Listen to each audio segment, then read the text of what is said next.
पंतप्रधान नरेंद्र मोदी यांनी स्वातंत्र्यदिनी जाहीर केलेल्या सप्तधारा या उपक्रमाचा एक भाग म्हणून कृषीमंत्री शिवराज सिंह यांच्या नेतृत्वाखाली आज शक्तीच्या सप्तधारा शपथ अभियान, भारताच्या अध्यक्षतेखाली पुण्यात आयोजित ब्रिक्स देशांच्या माहिती आणि दूरसंचार तंत्रज्ञान परिषदेत आज डिजिटल सार्वजनिक पायाभूत सुविधा आणि डिजिटल ब्रिक्स कृती दलाची बैठक,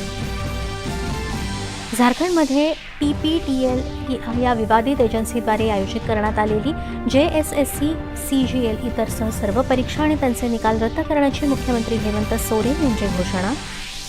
भाजपाच्या वतीनं उत्तर प्रदेश, गुजरात आणि पंजाब या 3 राज्यांच्या प्रभारी नेत्यांची घोषणा, उत्तर प्रदेशचे प्रभारी म्हणून विनोद तावडे यांची नियुक्ती,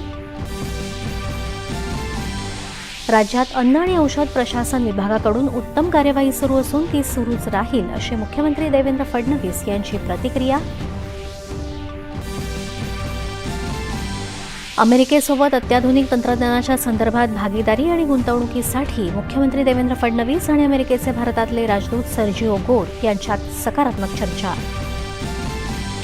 मराठी चित्रपटसृष्टीतल्या नव्या पिढीचा विशेषतः जेन झी प्रेक्षकांचा वेध घेणाऱ्या विशेष चित्रपटाच्या निर्मितीत राज्य शासन सहभाग घेणार असल्याची सांस्कृतिक कार्यमंत्री आशिष शेलार यांची घोषणा,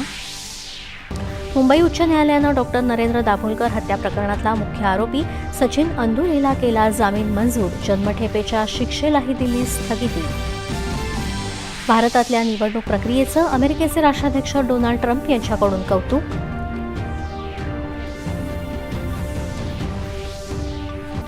आणि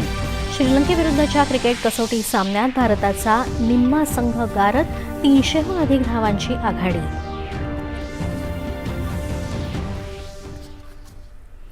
नमस्कार, एकच्या बातमीपत्रात मी भक्ती